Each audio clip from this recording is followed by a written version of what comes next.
Sambutan Imam Besar. Welcoming speech by the Grand Imam of Istiqlal, Nazaruddin Umar.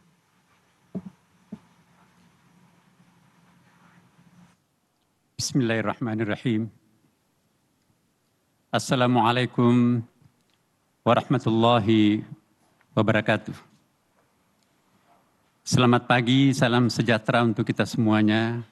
Salam, Om Swastiastu, Namo Buddhaya, salam kebajikan. Alhamdulillah wa syukurillah wa salatu wassalamu ala rasulillah.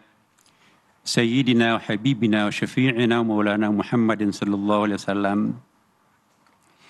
Yang amat kami muliakan Bapak Paus Fransiskus, pimpinan tertinggi Gereja Katolik sedunia. Yang terhormat Bapak Menteri Agama Republik Indonesia. Yang terhormat Ibu Menteri Keuangan Republik Indonesia. Yang terhormat Bapak Menteri Komunikasi dan Informasi Republik Indonesia. Yang terhormat Bapak Menteri Investasi Republik Indonesia. Yang terhormat Bapak Yusuf Kalla, Wakil Presiden Republik Indonesia 2004, 2009, dan 2014-2019. Yang terhormat Bapak Profesor Dr. M. Quraish Shihab, MA, Ketua Majelis Hukama Al-Muslimin di Indonesia. Yang terhormat seluruh ketua-ketua Majelis Agama dan Kepercayaan se-Indonesia. Dan yang terhormat Bapak, Ibu, saudara-saudara sekalian, Your Holiness Paus Fransiskus, ahlan wa sahlan. Salam hormat dan selamat datang kami ucapkan. Saya sangat bersuka cita karena menyambut yang mulia di Masjid Istiqlal ini. Puji syukur kami panjatkan kehadirat Allah Subhanahu wa Ta'ala yang memberikan nikmat dan kesempatan kepada kita semua untuk berkumpul di pagi yang cerah ini dalam rangka interreligious meeting yang dihadiri oleh Your Holiness Paus Fransiskus, pemimpin tertinggi Gereja Katolik sedunia. Sebagai umat manusia dan umat beragama, kita semua pasti mendambakan kehidupan damai, tentram dan harmoni di tengah keberagaman masyarakat dunia dan dengan lingkungan alam yang seimbang. Akan tetapi, pada kenyataannya, saudara-saudara kita di berbagai belahan dunia ini masih banyak menderita karena konflik. Kita juga saat ini sedang menghadapi krisis lingkungan, perubahan iklim, pemanasan global, dan masalah lingkungan lainnya yang mengancam kehidupan kita. Oleh karena itu, pertemuan dan dialog para tokoh agama seperti yang dilaksanakan hari ini sangatlah penting dan dibutuhkan dalam menyelesaikan persoalan-persoalan kemanusiaan dan ancaman-ancaman kerusakan lingkungan. Masjid Istiqlal didirikan sejak tahun 1961 oleh Presiden Soekarno dan diresmikan pada tahun 1978 oleh Presiden Soeharto.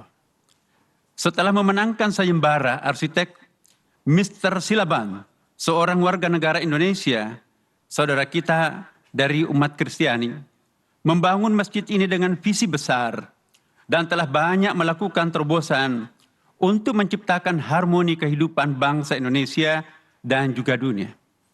Masjid Istiqlal yang telah direnovasi oleh Presiden Joko Widodo bukan hanya rumah ibadah umat Islam, tetapi juga rumah besar untuk kemanusiaan. Kita berprinsip bahwa humanity is only one, sehingga peran pemberdayaan umat difokuskan pada basis kemanusiaan dan harmoni kehidupan. Semenjak saya bertugas sebagai imam besar Masjid Istiqlal, saya telah menegaskan bahwa Masjid Istiqlal bukan hanya rumah ibadah bagi kita umat Islam, tetapi juga sekaligus rumah besar bagi kemanusiaan. Kita berharap dan berprinsip bahwa tadi humanity is only one, maka siapapun boleh masuk dan mendapatkan manfaat dari Masjid Istiqlal. Tentu saja dengan ketentuan dan adat istiadat yang berlaku di lingkungan Masjid Istiqlal ini. Siapapun boleh masuk untuk mencari kebaikan bagi umat manusia melalui masjid ini. Sejak awal, Masjid Istiqlal berfungsi untuk membudayakan dan melayani semua orang. Hadirin yang berbahagia, di samping acara-acara ritual keagamaan Islam, Masjid Istiqlal juga secara reguler melaksanakan kegiatan interfaith, interculture, diplomatic activities, dan lainnya. Masjid Istiqlal dilengkapi dengan berbagai fasilitas pembelajaran formal dari kelompok bermain, taman kanak-kanak, Raudatul Atfal, pendidikan dasar dan menengah yang siswanya mencapai 1.100 pelajar. Kami juga mengadakan pendidikan kader ulama, khususnya ulama perempuan di level master dan doktor yang berkolaborasi dengan Universitas PTIQ Jakarta dan kampus-kampus besar dunia, baik di Timur Tengah, Eropa, maupun Amerika Serikat. Semua ini bertujuan untuk menciptakan ulama masa depan yang moderat dan mendunia. Selain itu, Masjid Istiqlal juga dilengkapi dengan fasilitas olahraga dan seni berupa gym center, retreat, panggung kesenian, pusat kuliner, dan business center yang dapat diakses oleh semua warga, termasuk komunitas non-muslim. Basement dan lapangan parkir 2 lantai yang mampu menampung sekitar 1.000 kendaraan roda 4 dapat digunakan oleh jamaah Masjid Istiqlal, katedral, dan warga masyarakat lainnya. Masjid Istiqlal adalah satu-satunya masjid negara yang juga diharapkan mampu memberikan pembinaan terhadap lebih dari 1 juta masjid dan musala yang bertebaran di seluruh kepulauan negara Kesatuan Republik Indonesia. Dalam konteks ini, Imam Besar Masjid Istiqlal Jakarta diberi kepercayaan juga sebagai President of International Grand Imam Association dan President of National Imam Association. Masjid Istiqlal ini juga berfungsi untuk merawat toleransi dan moderasi umat beragama di Indonesia. Kita semua telah melakukan terobosan besar untuk merawat toleransi dan moderasi umat beragama di Indonesia dengan dibangunnya terowongan silaturahim, The Tunnel of Friendship, yang menghubungkan Masjid Istiqlal dan Gereja Katedral.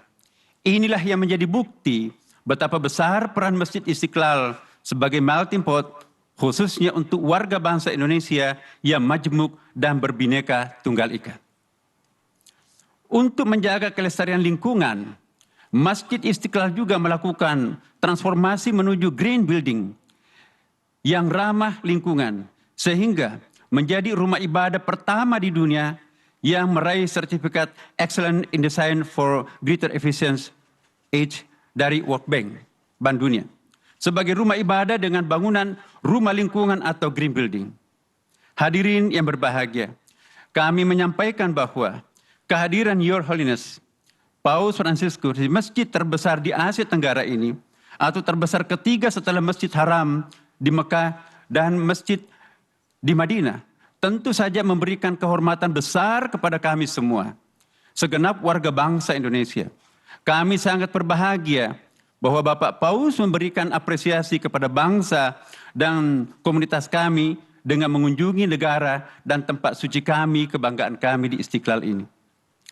Insya Allah, pesan dan cita-cita yang disampaikan oleh Your Holiness Paus Fransiskus tentu akan menambah semangat kita semua untuk menyuarakan harmoni di antara kita semua.